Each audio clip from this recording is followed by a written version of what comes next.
여러분, 상상해 보셨나요? 역사상 유례를 찾아보기 힘든 무려 100만이 넘는 대군이 한반도를 향해 물밀듯이 밀려오던 그 순간을 말이죠.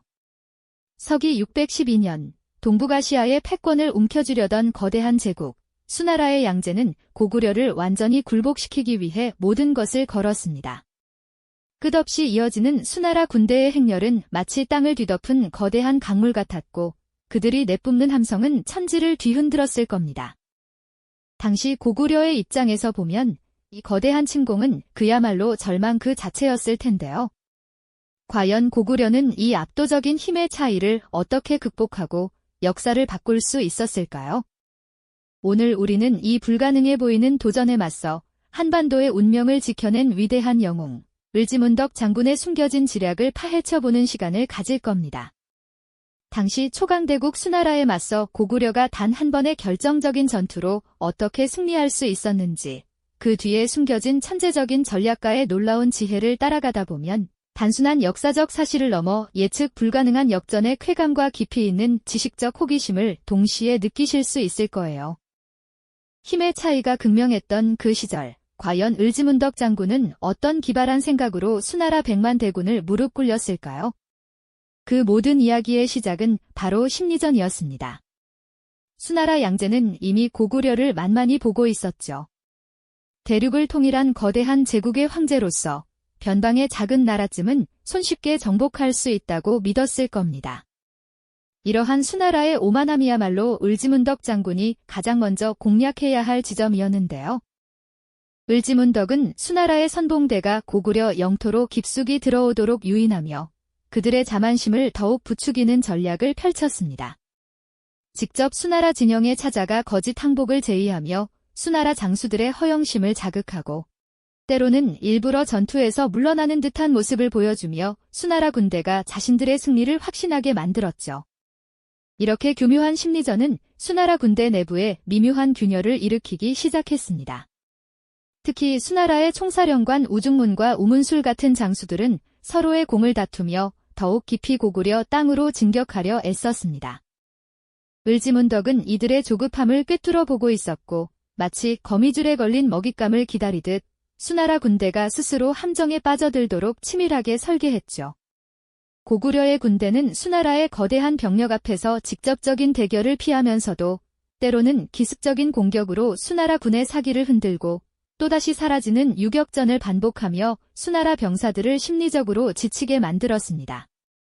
동시에 고구려는 자신들의 땅을 활용한 지형 활용 전략을 본격적으로 가동하기 시작했습니다. 고구려의 국경지대는 험준한 산악과 깊은 계곡으로 이루어져 있었죠. 이러한 천혜의 요새는 수나라의 대군이 빠르게 진격하기 어려운 환경을 제공했습니다. 을지문덕은 이 지형을 수나라 군대를 지치게 만드는 거대한 미로이자 함정으로 탈바꿈시켰습니다. 수나라 군대가 진격하는 길목마다 매복해 있다가 기습 공격을 감행하고 곧바로 사라지는 전술로 수나라 군대는 늘 긴장 상태를 유지해야 했습니다.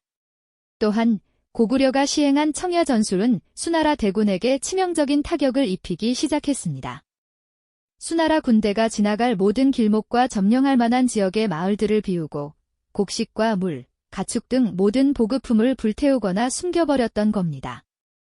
수백만 대군이 움직이려면 엄청난 양의 식량과 물이 필요할 텐데 고구려는 이 보급선을 근본적으로 끊어버린 것이죠. 황량하게 변한 고구려의 들판과 텅 비어버린 마을들은 수나라 병사들에게 심각한 심리적 압박과 함께 현실적인 보급의 어려움을 안겨주었습니다. 병사들은 점차 지쳐갔고 사기는 바닥으로 떨어지기 시작했죠. 고구려의 드넓은 들판과 텅 비어버린 마을, 불타버린 보급품들은 수나라 병사들의 사기를 바닥까지 떨어뜨렸습니다. 끝없이 이어지는 굶주림과 갈증, 그리고 언제 어디서 튀어나올지 모르는 고구려 유격대의 기습은 수나라 군을 극심한 피로감에 시달리게 했죠. 발걸음은 천근만근 무거워지고 눈빛은 초점을 잃어갔습니다. 보급로는 길게 늘어져 끊어지기 일쑤였고 설상가상으로 질병까지 창궐하며 병사들은 걷잡을 수 없이 쓰러져 갔습니다. 수나라의 별동대 지휘관 우중문과 우문술은 이제 승리보다는 살아남는 것이 급선무라는 것을 깨달았을 겁니다. 그들은 마침내 고구려의 수도 평양성 코앞까지 진격했지만 성 안으로 들어가는 대신 퇴각을 결정할 수밖에 없었죠. 이는 실로 고구려의 지구전과 청야전술이 거둔 거대한 심리적 승리라고 할 수 있습니다. 수나라의 별동대 30만 5천 명은 그렇게 지친 몸을 이끌고 고구려 땅을 빠져나가기 위해 발걸음을 재촉했습니다. 이들에게는 이제 오직 고향으로 돌아가겠다는 일념만이 남아있었을 겁니다. 하지만 을지문덕 장군은 이들의 퇴각마저도 계산된 전략의 일부로 활용했습니다. 그는 수나라 군대가 지쳐서 움직이는 속도와 그들의 심리 상태까지 정확히 꿰뚫고 있었죠. 수나라 군대가 퇴각하는 길목, 바로 살수. 오늘날의 청천강의 을지문덕 장군의 마지막이자 가장 치명적인 함정이 기다리고 있었습니다. 강물의 흐름을 미리 파악하고 비밀리에 강 상류에 둑을 쌓아 물길을 가두어 놓았던 것입니다. 수공작전, 즉 물을 이용한 공격을 계획했던 것이죠. 수나라 대군이 살수 강변에 다다랐을 때 그들은 잠시 안도의 한숨을 쉬었을지도 모릅니다. 하지만 그것은 곧 죽음의 강이 될 줄은 꿈에도 몰랐겠죠. 을지문덕 장군은 수나라 군대의 절반가량이 강을 건너는 순간을 기다렸습니다. 바로 그때 미리 약속된 신호에 따라 강 상류에 둑이 터지면서 엄청난 양의 물이 급류를 이루며 수나라 병사들을 덮쳤습니다. 갑작스러운 물벼락에 수나라 병사들은 속수무책으로 물살에 휩쓸려 갔습니다. 무거운 갑옷과 장비는 그들을 더욱 깊은 강물 속으로 끌고 들어갔고 미처 강을 건너지 못한 병사들은 혼비백산하여 도망치기 바빴습니다.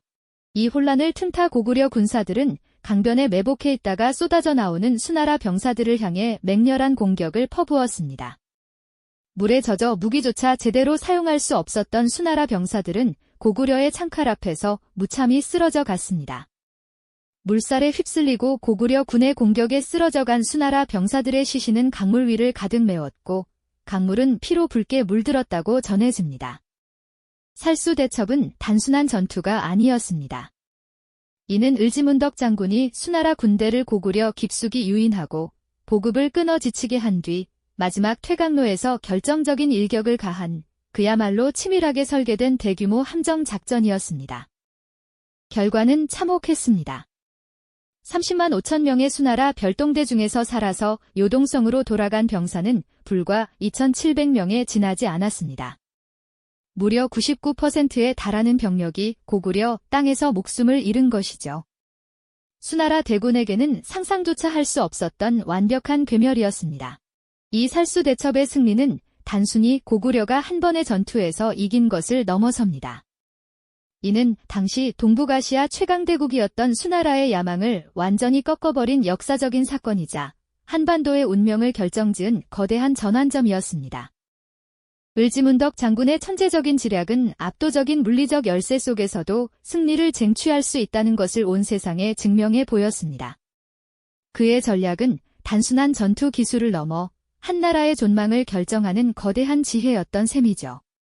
수나라의 대규모 침공은 이렇게 비참한 패배로 막을 내렸고 이로 인해 수나라는 국력이 급격히 쇠퇴하며 결국 멸망의 길을 걷게 됩니다. 을지문덕 장군과 고구려가 지켜낸 것은 단순한 영토가 아니었습니다. 그들은 한민족의 자존심과 역사의 흐름을 지켜냈던 것입니다. 을지문덕의 이름은 그래서 단순한 영웅을 넘어 불가능해 보이는 상황에서도 길을 찾아내는 전략적 사고의 상징으로 지금까지 기억되고 있습니다. 이 영상이 도움이 되셨다면 좋아요와 구독 부탁드립니다.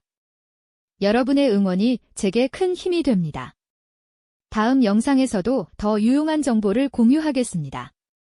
감사합니다.